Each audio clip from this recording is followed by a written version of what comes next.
and welcome to the Peace, Love and Veggies podcast. I am joined by the man, Billy Stokes, my brother-in-law. He's been around my life for better part of about more than half my life, I reckon. I actually reckon so. Yeah, wow. We're 30 and I reckon at least past, before 15. Mm-hmm. And then the cool part about us is that we have a couple things in common. And one of our biggest topics that Billy and I always discuss is our father-in-law. No. We both know he's definitely not going to listen to this. So we're okay. See, now he's gonna. And if he is, we love you, Dad. Yeah. No, we so our wives are sisters, which is cool. I think like we've always got along, but having the excuse of being able to get close with family again ensures that we're able to actually spend some quality time together at least every couple months. Absolutely. Which is cool. And the best part is, I'm sure Michaela or Beck wouldn't mind me saying this, but maybe they don't even know, right, is the fact that partly me, when I'm struggling with Michaela, I like to jump on the phone with Billy and go, mate, is Beck the same as this? Because this is how I'm feeling. And sure. I think, I certainly subscribe to that, hey, because like, I think it's nice having someone else who's maybe not necessarily going through the same things, but at least there's similarities, because I think oftentimes we always feel like whenever there's any struggle that, you're alone in that, but realizing that everyone's the same. And I think especially when you've got, when they're siblings, it's very easy to go, oh, no, it's fine, dude. That's how it is. That's how Jacob raised him. It's okay. Yeah. We love you, Dad. There's nothing against you at all. Oh, it's so funny. But it has been fun, hasn't it? It has been fun, yeah. It's been really cool. I remember when... actually, I don't know if you remember this. The BP... Actually, the BP just around the corner from my place. Yeah. You guys... so Beck and I, we were dating, but not long. Yeah. So, not long. And you... I remember you were with Michaela... And you just picked her up from somewhere. I can't remember what it was. I think it might have been a party or something. And you were just so frustrated because you're like, oh, Billy, what do I do? And I was cracking up. I was like, oh, brother, like, this is your journey, boy. It's so fun. That was like, pre-dating. So, yeah, I'd say the odds of us, I guess, having some sort of connection relationship 15 plus years is pretty accurate. Yeah, for a while. Yeah. Gee. Yeah, there you go. And even to the whole... talk about that stuff, isn't it? Yeah, that's a while back. Even when I visited you guys... Well, sorry, I visited Michaela in Sydney. Yeah.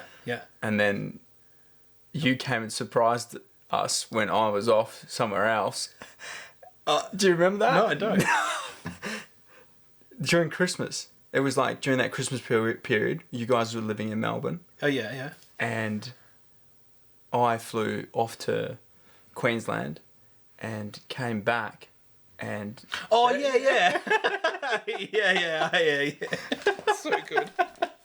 So good, yeah. I don't want to give more detail. Yeah. You can use your imagination. Yeah. It's so funny. But yeah, we've been... Yeah, it's funny how life works out, eh? Good memories. Good memories, yeah. Absolutely. And then recently, something pretty cool came and... that is in common again was that we had home births, didn't we? Yeah, within a few weeks of each other, yeah. Which is cool. Obviously not we don't have the biology for it. No. Our respective partners. Absolutely. Did their thing. Yeah, for sure. But that was, how was Juice? I know we had a discussion yesterday. What was, now it's all happened. By the way, Sterling was born 6 days ago. Yes, that's right. And Solomon was born 5 weeks ago, so it's pretty cool. I wonder if they're going to listen to this when they're, 18. I hope so. Or hopefully. I hope so. I mean, one of my intentions for recording the journey of my growth and the journey of propaganda is with the intent that, whether our kids do or don't listen to it, for them to be able to see what it's like, growing as an individual in context of your family and business at the same time. And I think that's at least one of my motivations is oftentimes you read stories or you talk to your grandparents or your parents and it's like, 20 years ago, like this really massively significant thing happened, but it's kind of a footnote in your life now. Whereas like in the moment it's, well, how do you deal with that? Like, what is the, like, how do you make the decisions? How do you navigate the turmoil? How do you, like, all those sorts of things. So that's certainly one of my motivations for starting to share and record the journey through propaganda. And I think the journey of my own self-growth is so that our kids have something to reflect on. And again, whether they do or don't, but yeah.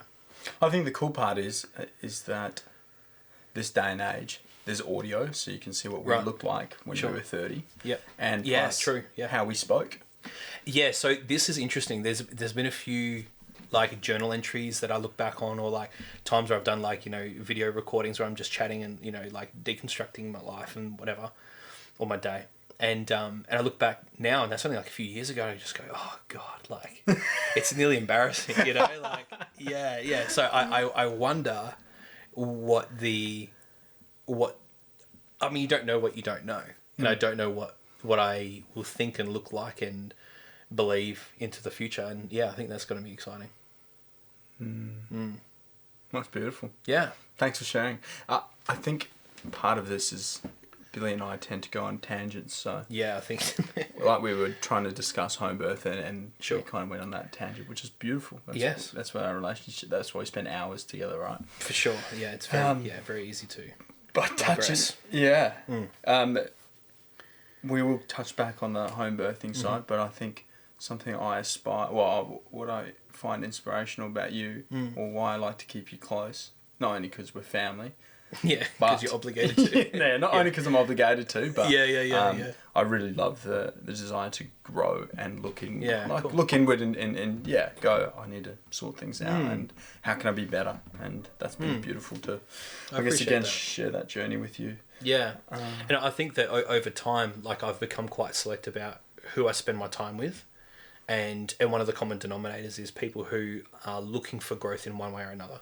And so I say that not to, you know, tit for tat, but I say that to say that one of the things that I appreciate about you is that actually, more specifically, not to say that you're not focused on growth, but the fact that you action the things that you learn is really, really cool. Like, and I think that was a real realization for me of my last birthday, was going, you know, what I want this year to look like. And for me, it was like, I want to actually, like, wisdom is knowledge applied. And I find myself, I often get knowledge for sure, but then applying it so that it actually makes an impact on the trajectory of my life and those around me. I probably don't do that to the same degree as what I see that you do. And that's something that I have a lot of respect for. Thanks, buddy. Yeah. So yeah, I think my circle has got small, and I find that those in my circle are either growing or applying the things that, well, growing, whether it's getting knowledge or applying knowledge or whatever. Yeah, absolutely. I talked to a friend, Doug, is his name, and he was talking about, he pulled up one of our friends, just who perhaps names are relevant. Names are relevant.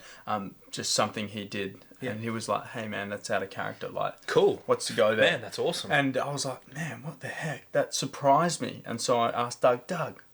This is how I interpreted it. Yeah. Might have not been what he exactly said, but I said, "Man, why'd you do that? Like, what's to go there?" He's like, "I think," he said, "my responsibility as a man with other men around me and the people around me, I want to make sure we sharpen each other up." I love that. And it's like, he says, "I only want people around me to have the same values as me." And I was like, wow, I said, that is elite. And so recently, I hired, or such, I chose someone to be in the gym.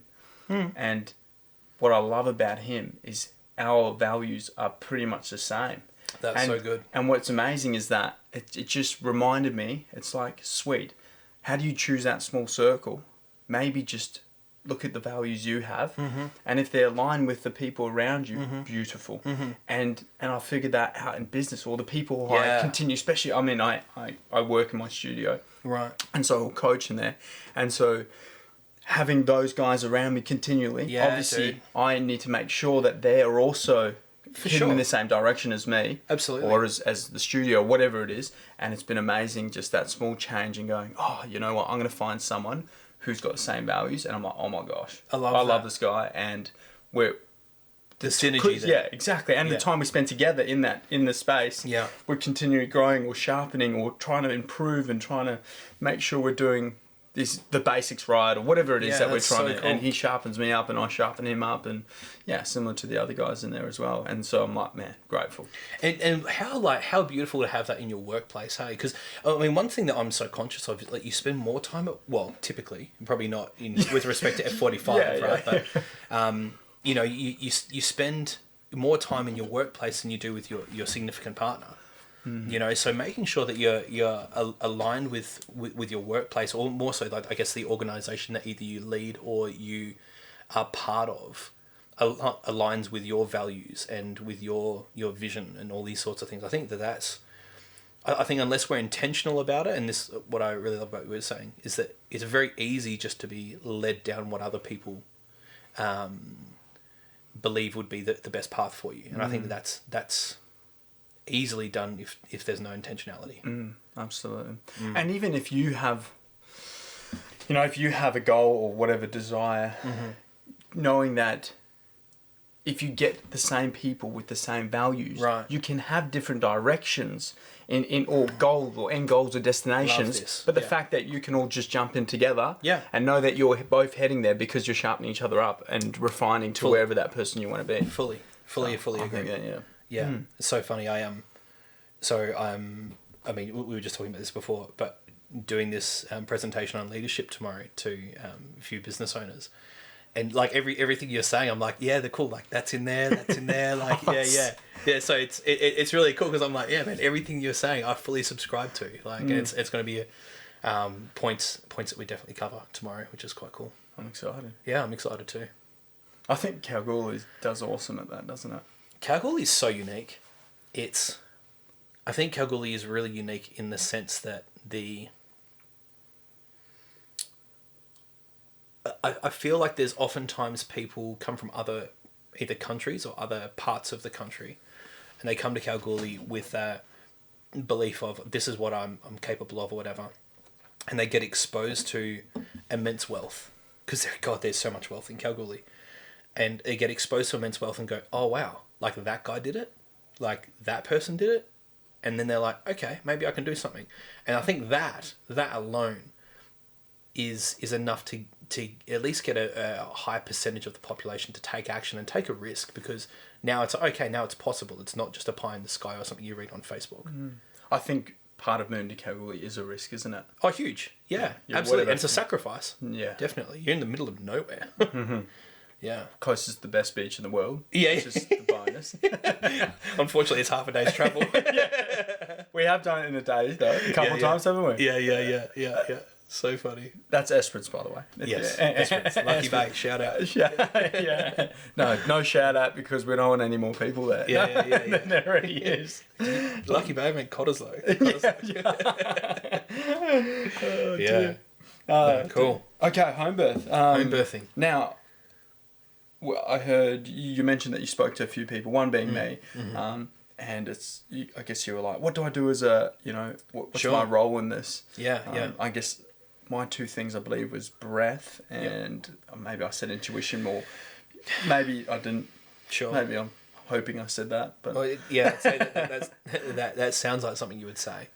but I know you said you got a couple of pointers from other people who other males in the space. Yeah, but for the most part, it was very much like, hey, like as the partner or the husband in this relationship, in this scenario, in the birthing experience, like your job is like, I mean, you can't push the baby out.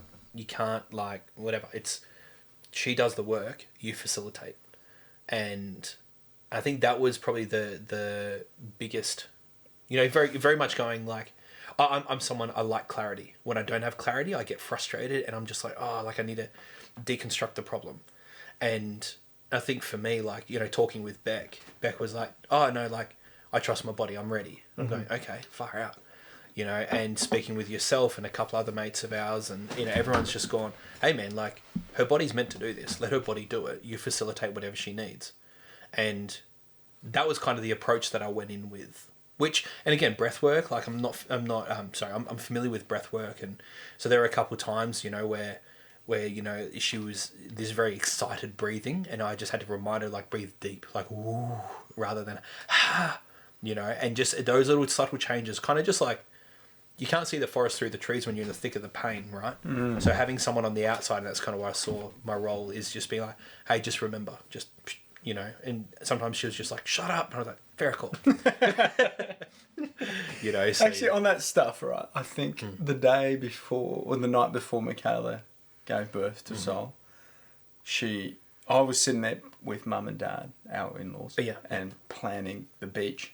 Oh, you're kidding. Yeah, because I didn't think the baby was coming. Sure. Anyway, Michaela sparked up. She piped up. And enough that Dad just said, all right, let's go. And I was like, oh, great. Oh, that's so funny. How do you go with not kicking off? And do you kick off sometimes? Me? Yeah. Because in that scenario, I kicked off because sometimes I You can't fight hold... back at it? Oh, yeah. Yeah, but Interesting. I try my best not to, but sometimes I get frustrated too. And I can't hold my the constant, as I'd like to say, or the rock type. But is there times that you go,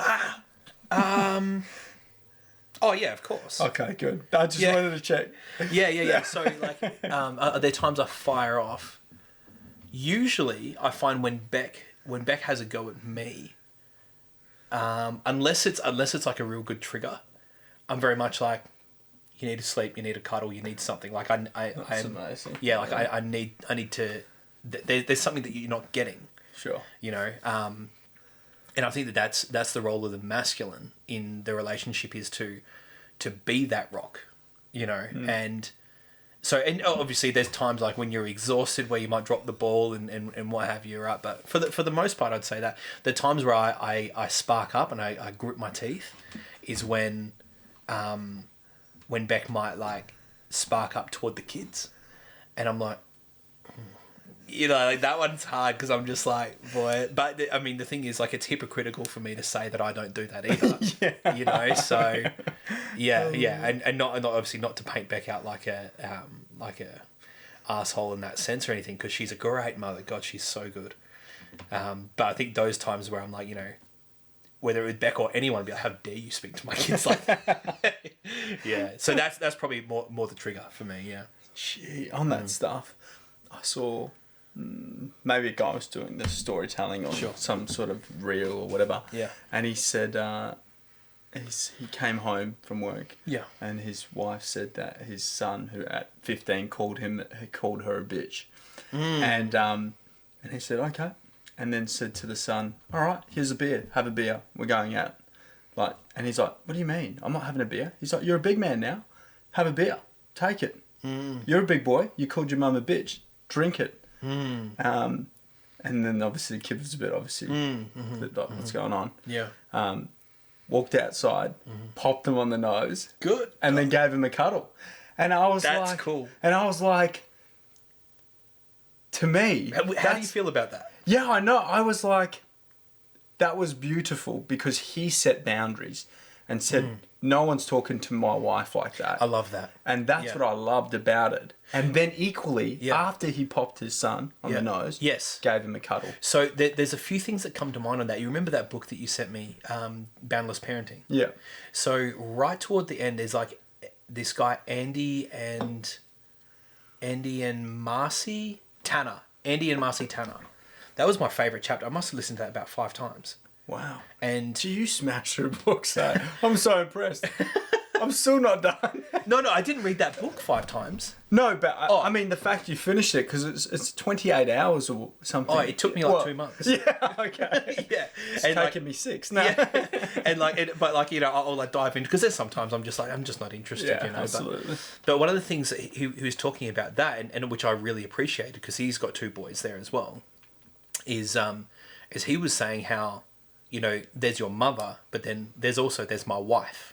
And you get to have a relationship with your mother, but don't you dare speak to my wife like that. And I was like, that's really cool, like having that distinction.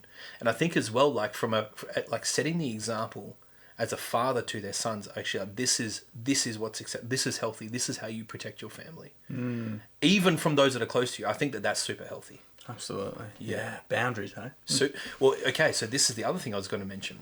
One thing I learned recently about boundaries is that if you say to me, okay, good example, bitch, right? Is if you say to me, so if I say to you, Damo, don't call me a bitch, And if you do, so that's a notification, and then the ramification. Okay. So, and if you do, I'm going to leave this room. I'm not going to have this conversation. Mm-hmm. Now, the thing with this is that we think the boundary is for you, but the boundary is not for you. The boundary is actually mine. I own the boundary, right? And the interesting part, oh yeah, we're good. That I actually own the boundary. For you to like comply with my boundary, you actually have to don't do anything. You just have to not do the thing I told you. But then if you do cross the boundary, now it's my responsibility to do the thing. So the boundary is actually, the actioning of the boundary is me, not you. And so the cool part with that, and this is the thing that I realized, is that when you realize that you own the boundary, it gives you the ability to believe the best in people. Because now it's like, man, like, you know what, I want to have this relationship with you. However, my boundary that I will protect is this. And if you cross that, that's fine. I trust that you're doing your best. Have a good day. Absolutely. You know, and it gives you the ability to believe the best in people and work with people and inspire people and everything else, while still maintaining the things that are valuable to you. Absolutely. And I think that's super, super valuable. I love that. That's just, it just remind me of parenting. Just making sure that you set those intentions or whatever it is, or those boundaries with your child, and follow through with whatever it is. Follow through. Hey, Absolutely. if you do this, this is the consequence, and this is what we're going to have to do. Yeah. That lovely balance of For sure. making sure that your is it would you say that's integrity? Integrity. I'd say that's probably congruency. Sure. Yeah, because I understand integrity is when you live in alignment with your values and you're able to lay your head down at night peacefully. That's how I understand integrity. Congruency is when you are the same person, irrespective of whether you're standing in front of 10,000 people, whether you're alone and no one sees you, whether you're working with just someone who's on homeless versus someone who's a CEO. That to me, and the maintenance of the boundaries, like that's congruency. Yeah. Gee, talk about homeless and CEO. Sure. Interview process where have you seen those businesses? Maybe it was that book that you gave that you again Delivering Happiness by sure, the great what's his name, Tony Hsieh, and I'm pretty sure he planted or asked someone to pretend they were homeless and be near the corner where the potential candidates for a position were there, and he would try interact with them. That's great. And then after job interview, then hear how they were toward him. Wow. And then pick from there. Pick your candidate from there. Like, wow. So that reminds me of that, like, how you do anything is how you do everything. And that goes back to congruency, right? Sure. Congruency, I think, is one of the most important things, hey? Is that, like, helicopter. Plane. Yeah. Superman, come on. Yeah. and so that like how you do anything is how you do everything. If you see red flags early, there's going to be more red flags later. That's so true.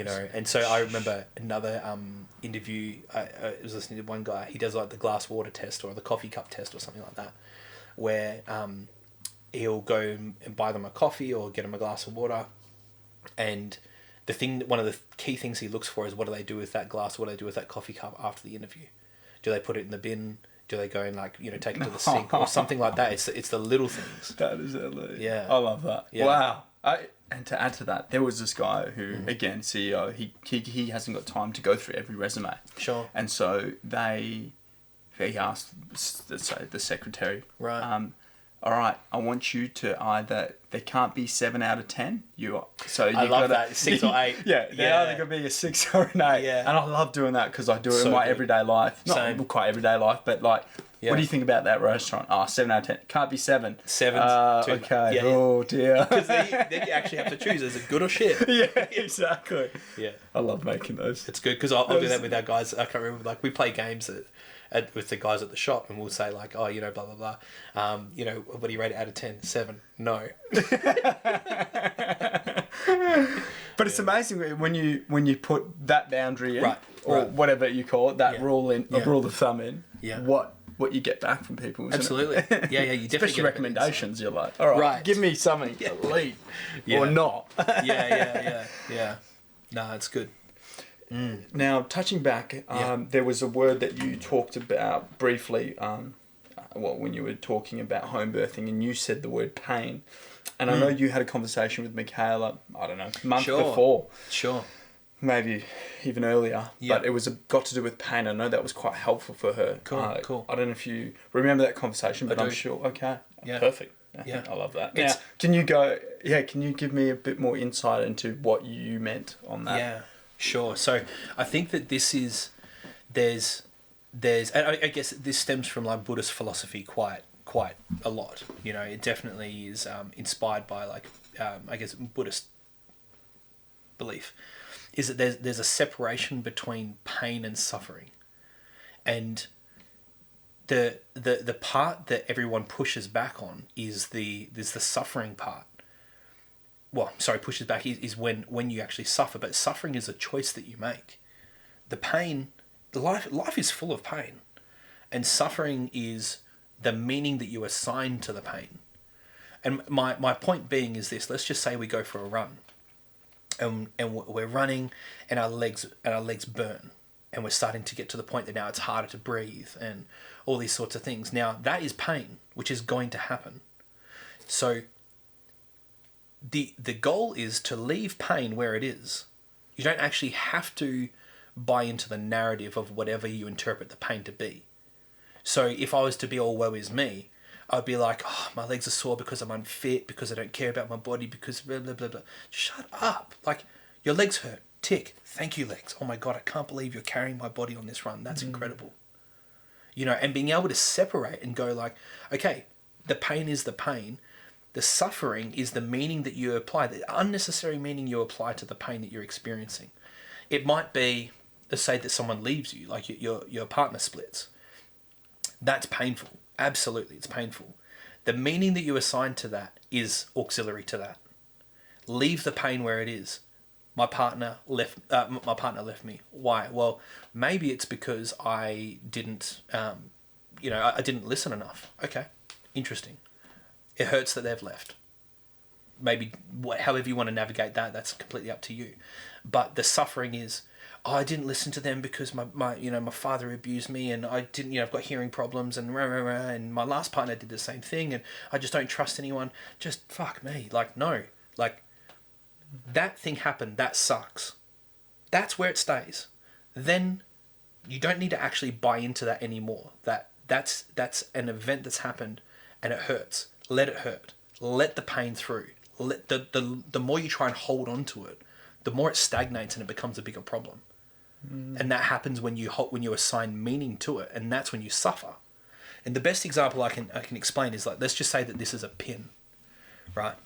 And I've got this pin. Yeah. Okay. Sweet. This is us, and this is the stimulus of whatever's going on. And as the thing hits us and pushes, that's the point of pain. Now, the suffering comes when we actually resist it, when we go, no, I'm not going to move with that pain. It's, if we actually don't want to resist, man, let the pain through. You don't actually have to participate in the pain. You don't need to resist it. Like, and I think there's, my caveat to that is, when there's things that are you believe wrong that come up against your values, then I believe that, yeah, you should resist that. Like, if there's someone, who goes and hurts my kids, for instance, well, I'm not going to be like, oh, that hurt me. I'm not going to assign meaning to that. No, like, that's a boundary, and I refuse to let you treat my kids unjustly. And then I believe that you should take action, provided it's in alignment with your values, rather than just woe is me. Meh, meh, meh. Does that make sense? I don't know if I actually articulated that really well. No, the analogy helped. Yeah?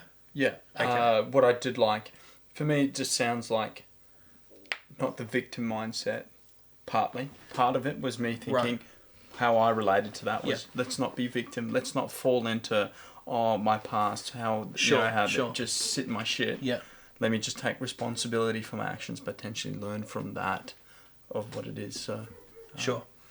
I think... But that's just how I interpreted it just then. Like, how can I apply that to my life now? Okay. Sure.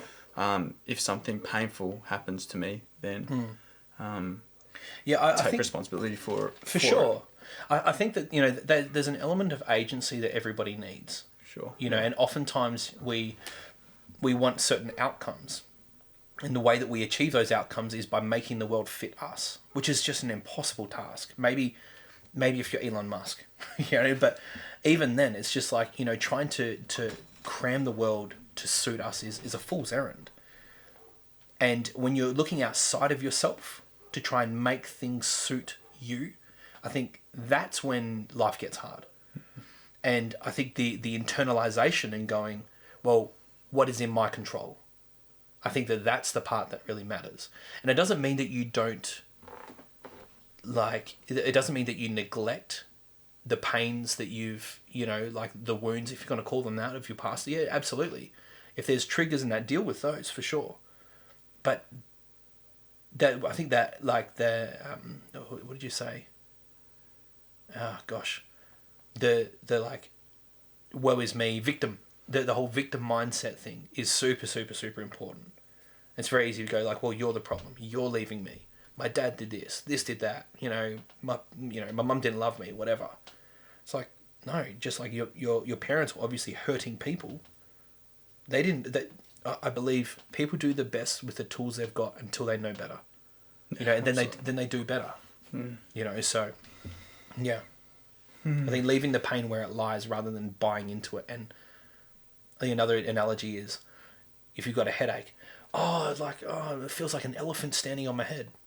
Okay, my head is in pain. That's it. My head is in pain. I am sore. No, your leg is sore. My leg is sore. Okay, what am I going to do about that? Do I have to buy into it? Is it a problem? It'll go away, whatever. I like that. What are you going to do about that?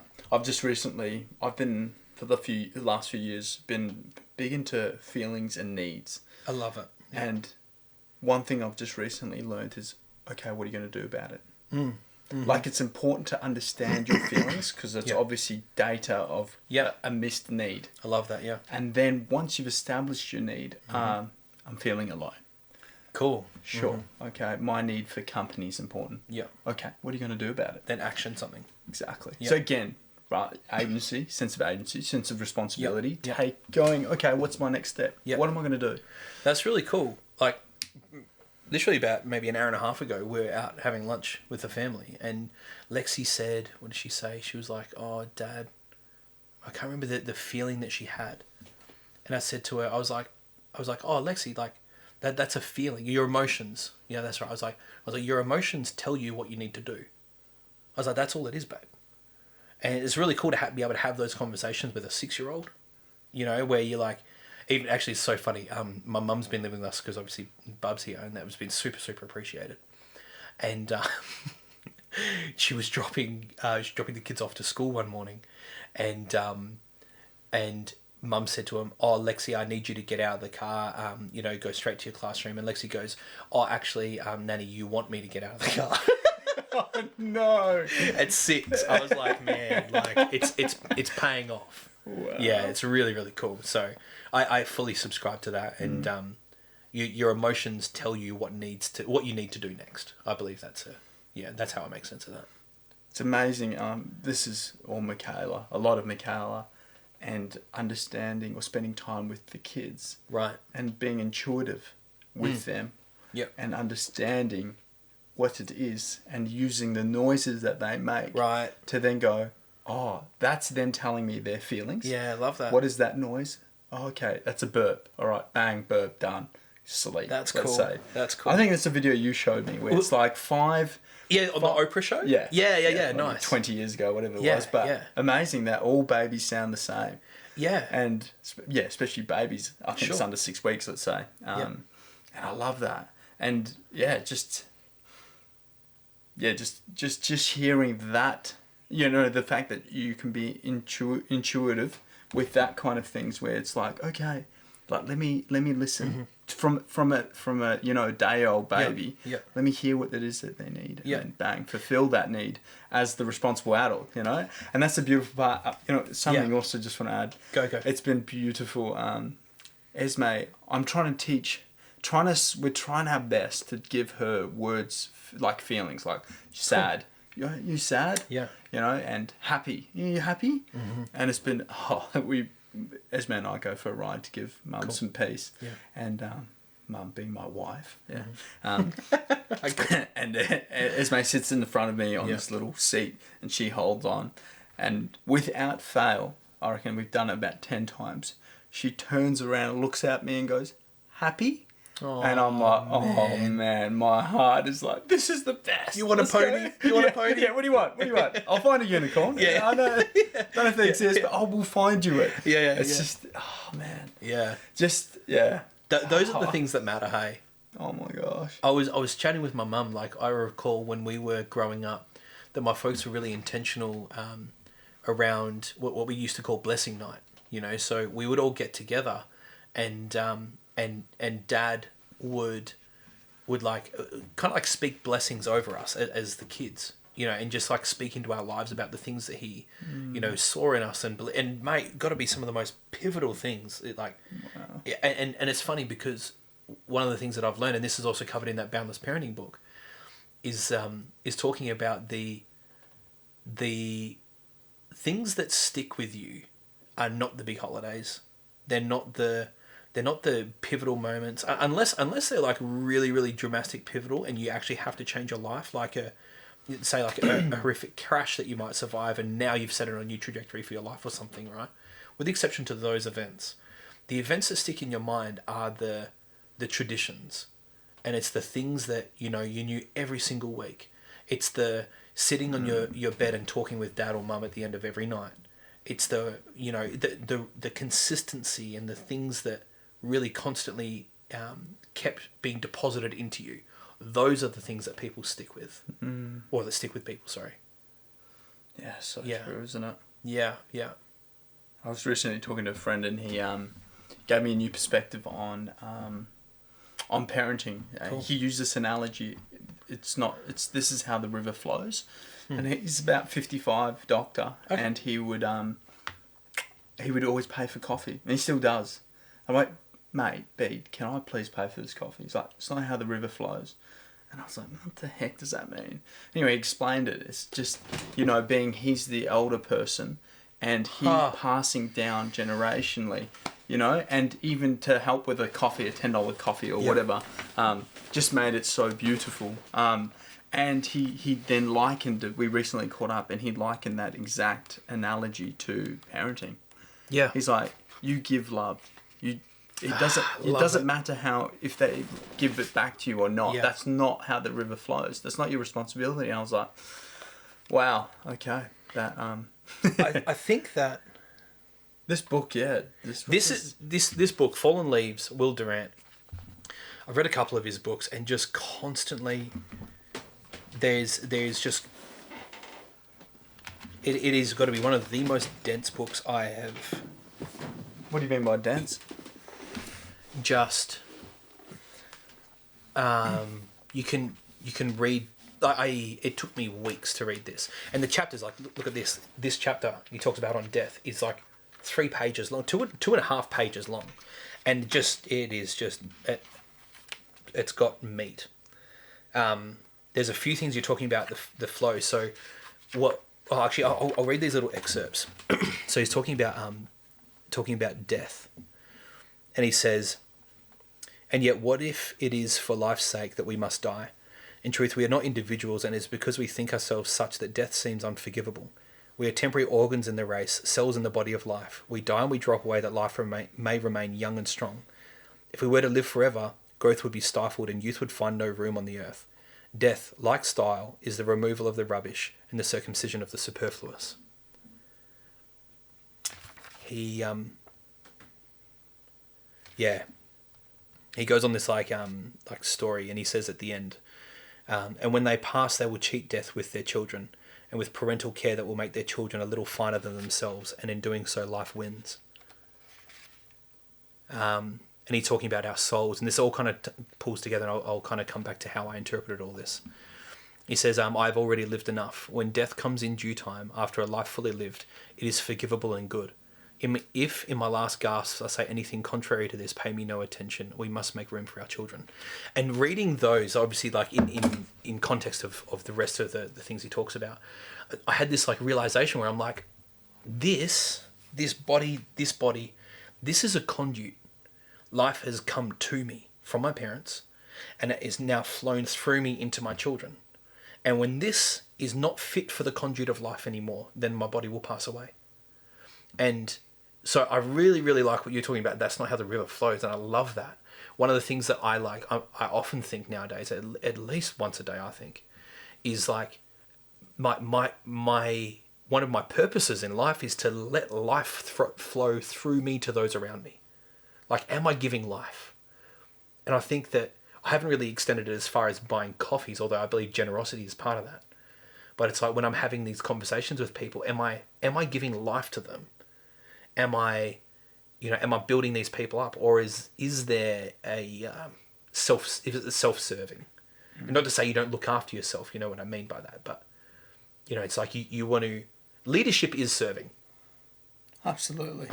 Leadership is serving, and to be able to serve people with the life you've got, I just think has got to be the most incredible gift. Mm. Yeah, I like it. It should be, what do you want to do when you grow up? How do you want to contribute to society? Mate. Do you know? Yes. And then all of a sudden things change because it's not self-driven. It's then, okay, what gifts has God given me to then pass on to the world? Like, well, what gifts have I got that I'm not allowing to pass through? Oh, that's good. You know? And that's I'm not allowing to pass through. Yeah. I like that. And I think that's a good question, Damo. And to add the other part, I love it. We, at the studio, we tend to say you're either giving energy or taking energy. And there's always that exchange. And we always want to be energy givers. I love that. That's really cool. I like that.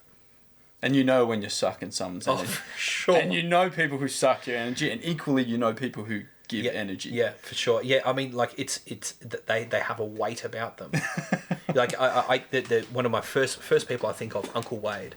Man, like this guy's been in our lives for the last, well, actually as long as I can remember, and he's always got this gravity about him, and I cannot think of once in my life where I've come away from time spent with him and felt depleted.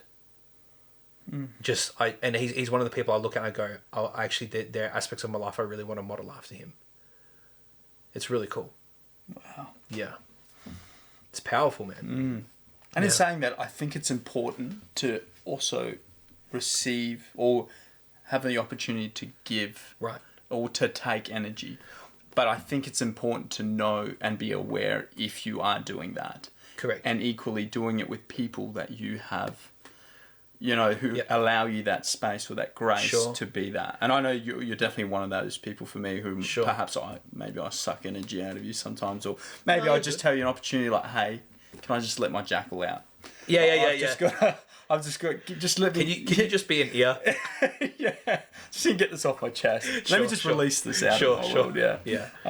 No, I think the way I interpret what you're just saying then is that you can give energy, you can take energy or you can receive energy. Mm-hmm. Both end up with you having energy. Sure. But the means of how you get there is more important than actually the outcome. Mm-hmm. Love it. Yeah. And that's like, so the means being more important than the end is a belief I've held for quite a while. And I think that in nearly anything, in any relationship, actually it really does apply in relationships, is how you get there is more important than getting there. Mm-hmm. What's it? Not the destination, but the journey. Right, exactly. Yeah, like who you become along the way to the destination's the part that matters most. Yeah, it's not what you do, it's who you are. I was like, finish that for me. No. Yeah. Life. Now you've raised... straight a fair way from parenthood and birthing. Yeah, it's funny, we said we'd come into the conversation talking about birthing. I know, it's funny. And we're pretty 45 minutes into this. I don't know, probably, where are we? 44, 25, well done. Yeah, what were you going to say? Now you've... we haven't even touched. I know. Talk about a tangent. Good tangents, though. This is, I don't know, like this feeds my soul. I agree.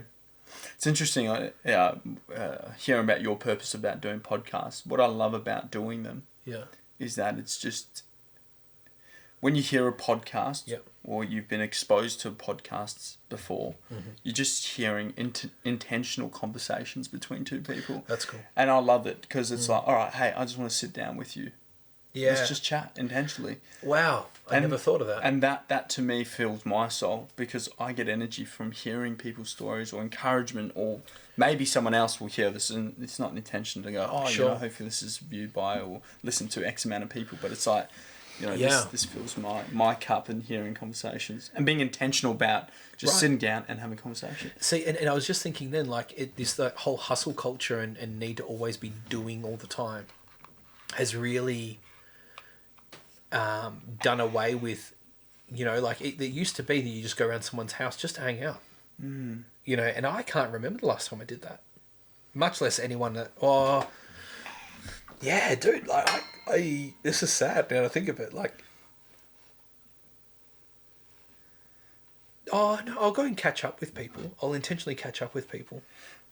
Since, yeah, okay. Yeah, maybe it's not as prevalent as it used to be or something. Yeah, well, since Sol's been born, people, I'd love to go meet him. I was like, just call me when you're around the corner and ask if I'm home. Yeah. Just to bring back those kind of old days. Like, Yeah. just come. Yeah. We don't have to sit down for a meal. It's Yeah. all right. We don't have to gather around a meal. Yeah, you can don't just- have to gather around a coffee even. Yeah. Let's just gather around conversation. I love I know that. Ben talks about that. Like, Big Ben. yeah, big Yeah. Ben. Big Ben. Just, you know, how we've designed society to be about events now. You know, Things we that have you to do. Yeah, Yeah. like, let's celebrate every stupid thing. Like, oh my gosh, let's baby reveal. I hate Mate, what the gender heck? reveals with a passion. It's the whitest shit ever. Yeah, and so I think bad. it just bothers me because we've gone away from just connecting Yeah. like this Yeah.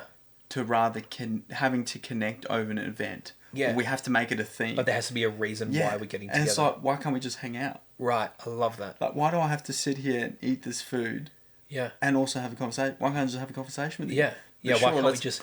And, you know, this... So Lars is a good friend of ours. And that's one of the things I really appreciate about it, Lars, is that we'll catch up in the morning, like 5 o'clock in the morning, and we'll just walk. And we'll just walk for like an hour and a half, and we'll just talk and walk and catch up on life and that sort of thing. And the primary focus, I mean, it helps that I own a coffee shop, right? So we'll go get a coffee, right?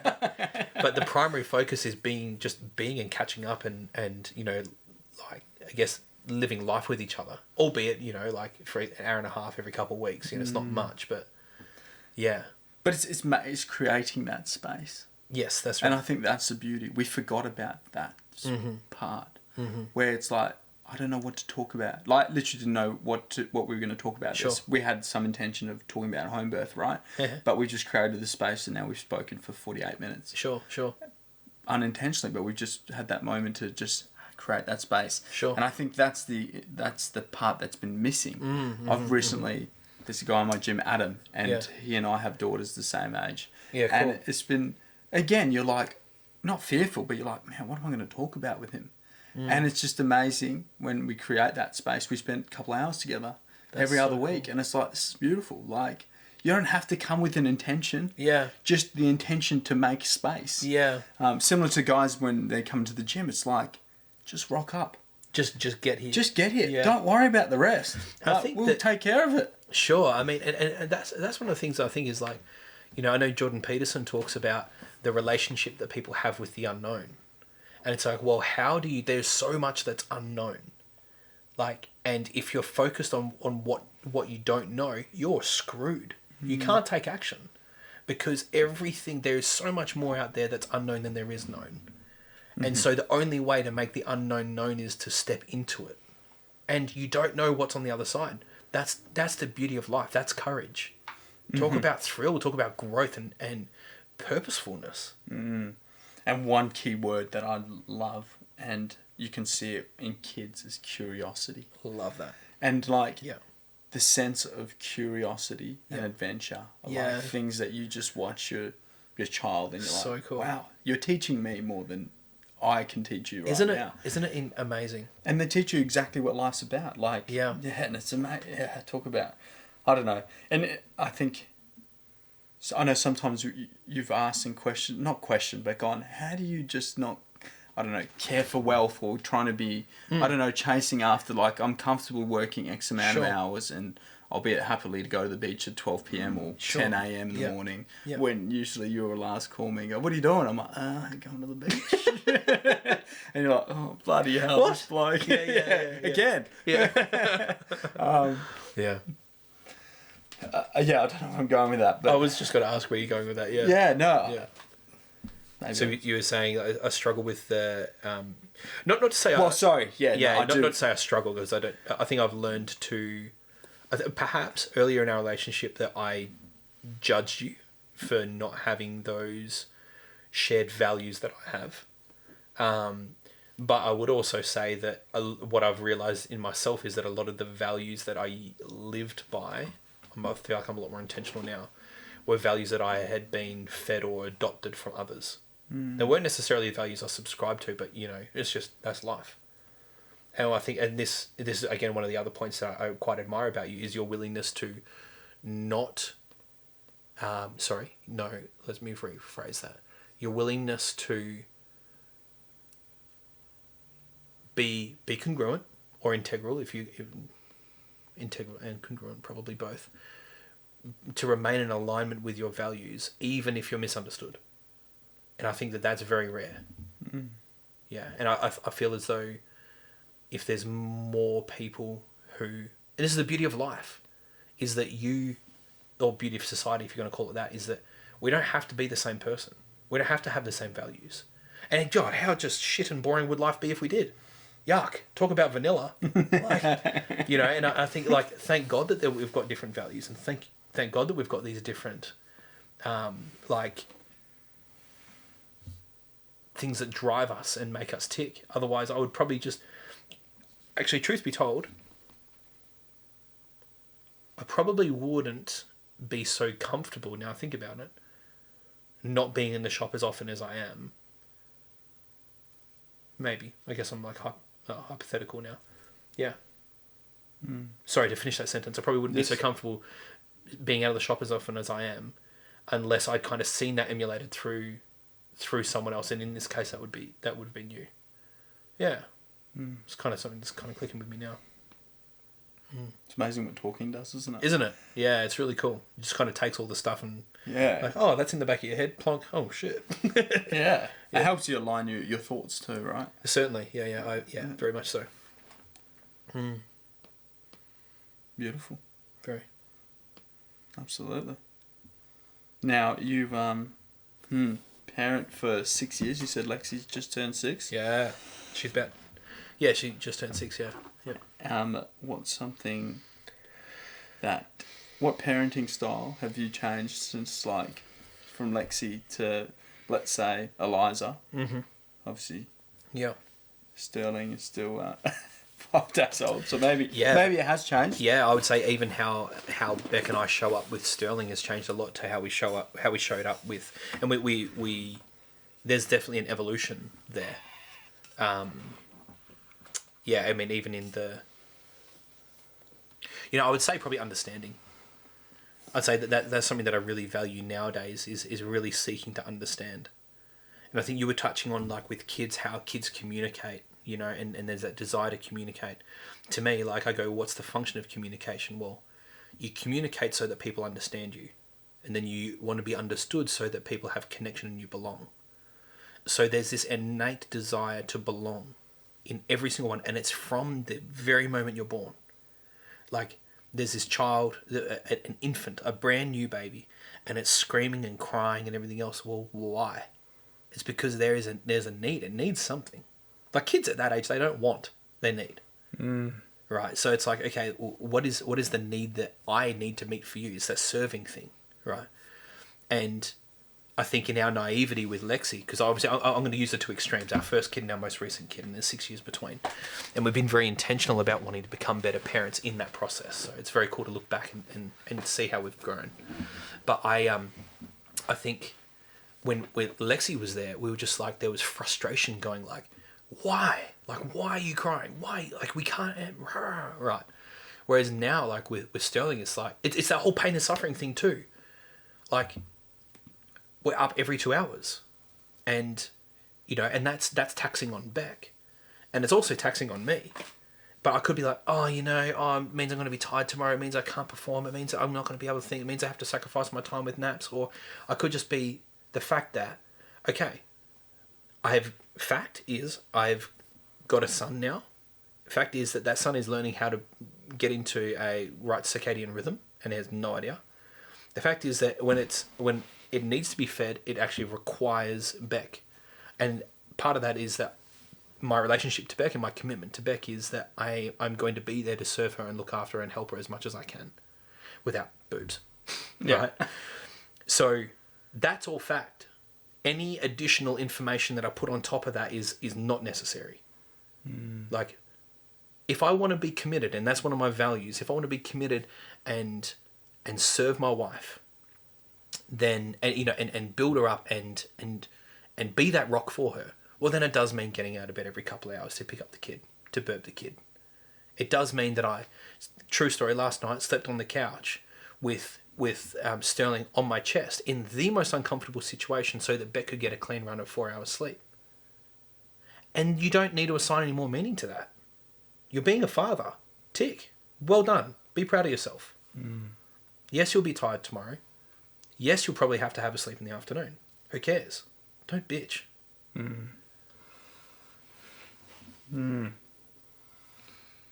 How do we get onto that? Don't know. Yeah. We'll listen back and That'd be funny. Yeah. So, how's our parenting style changed? I'd say, seeking to understand.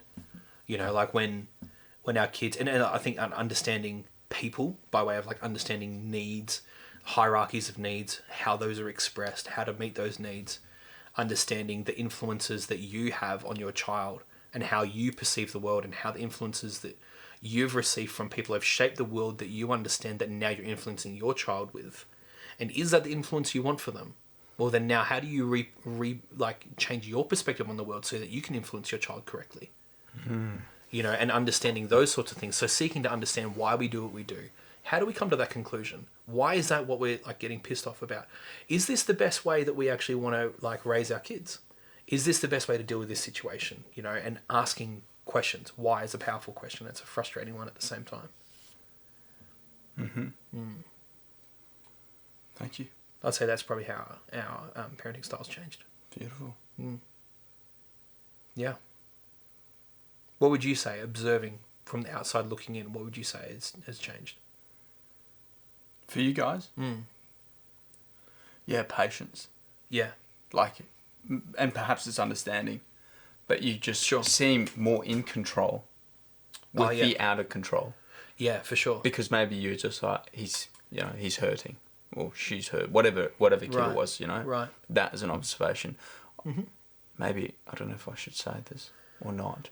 But I remember with Lexi, she couldn't sleep. Yeah. And I remember you were like, yeah. like, what the fuck is going on? Yeah, dude, what are you doing? I remember that. And I was just like, shit.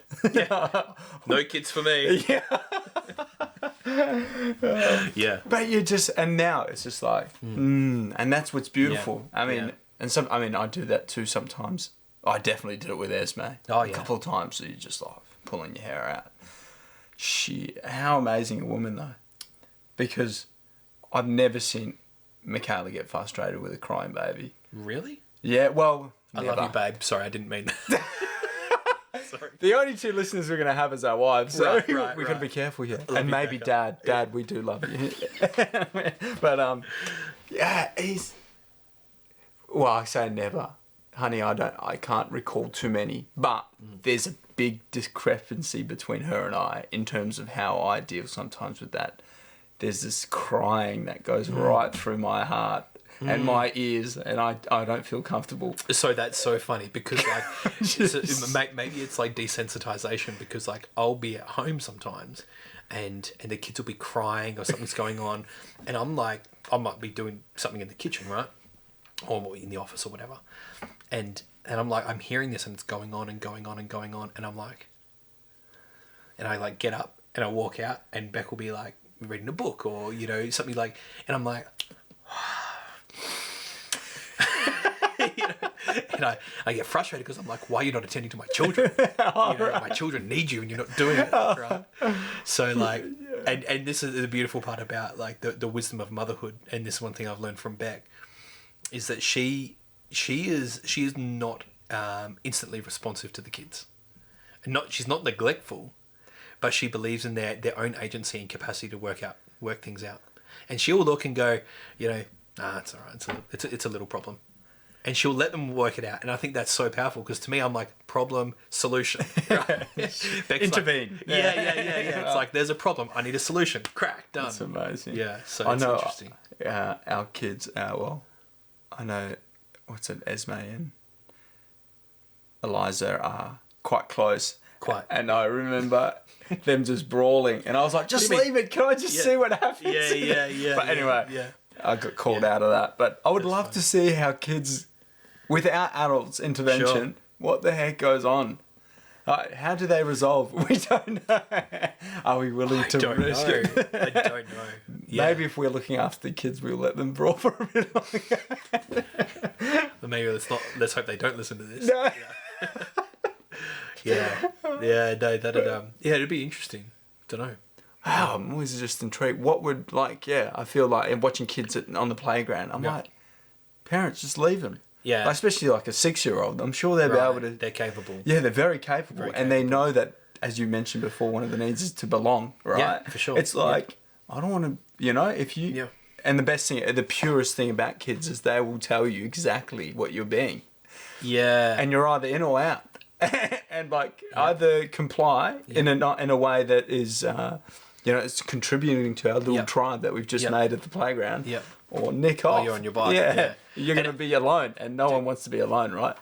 Right, exactly. And I think one of the things I love about kids is one of the greatest intangible aspects of growth that I've experienced, at least, is realizing that children are just adults but without filters. Like the needs are still the same. They still want to be heard. They still want to be understood. They still want to be able to be capable. They still want to have fun. They still want to explore and adventure and have purpose and all these sorts of things. They're still the same. They just haven't learned how to hide that yet. And I love it. When did we lose it? That's a good question. When did we lose it? It's probably a better question for like a developmental psychologist or something. Sure. Yeah. Yeah, no, I mean, I could throw my opinions out there, but I feel like, there's probably a developmental milestones where we start understanding, and I'd say things like we become self-aware, and now you don't want to be naked in front of people. Sure, I love. I agree, isn't it? Yeah, because then you definitely. I guess when you be yourself, you put your own boundaries up to say this is me, either in or out type thing. Yeah, I think of Travis, my best friend, who just literally, maybe almost a year, started that podcast Money of Mine, right? Sure. Yep. And it's like, again, talking about gifts and talents. If he wasn't to do that with the other two, there wouldn't be a community of people who love mining. Yeah. And stocks or whatever, that now gather. Yeah. And it's the amazing thing is when you become yourself, or a character of the self you want to be, who you invite in and who you allow to also go, yeah, me too. Like, I freaking love mining stocks or whatever it is. Yeah. And I've said to him a few times, I was like, well done for just stepping into that, right? Yeah, that's cool. so beautiful to, you've given someone else perhaps a space that they can now belong to. Yeah, for sure. Yeah. That's cool. And equally, I wonder if we're missing out on not sometimes being ourselves and allowing, and equally not allowing us to be vulnerable, being vulnerable enough to allow someone else to be vulnerable equally. For sure. Because we're all trying to be showy, I guess. And the unfortunate thing about social media perhaps is all highlight reels and things like that. For sure. It's like, oh my gosh, you're perfect. Yeah, hang on. Yeah. Fucking got more problems than me. Not that we're comparing either. Yeah. No, I fully agree. I think with the shop, what I have learned about that, is that we there's been a couple of times where we've done fundraisers, and I remember the first fundraiser we did was for a family who we're acquainted with, but they were just hit with some tragedy, and it was pretty gnarly. And for whatever reason, it really struck home, and And I was like, oh, you know what? Here's what we're going to do. And I wasn't expecting anyone to follow suit. I was just saying, this is how we're going to raise money as our coffee shop, you know, and we're expecting to maybe raise a couple grand. And, you know, and it really struck home, and like, there was this, like, again, I don't know why, but I did a live on our Facebook, and I cried and shit, and it was a bit embarrassing, and I was like, oh, whatever, I'll send it, put it up anyway. It took me, like, I was sitting in my car for about 40 minutes, just having the courage to press live, you know, and my heart was racing and everything else, but having that courage to be vulnerable to a whole community, a broader community. We ended up raising like 20 grand that day. And it was just in 24 hours. I remember people came and got coffees, and there was this one particular customer who's still a customer of ours. He's such a legend. Toby, shout out. Got all the boys together, got their coffee order, came in and gave us a wad of like $600. And I was like, this is wild. You know, but I think definitely, like, having the courage to be vulnerable about the things that really matter to you, I think that it just shows people, actually, it's okay, and there's necessity to be vulnerable, for sure. Mm-hmm. Yeah. Good chat. Always good chat. Always good chat. Shall we leave it there? Up to you. You're the boss.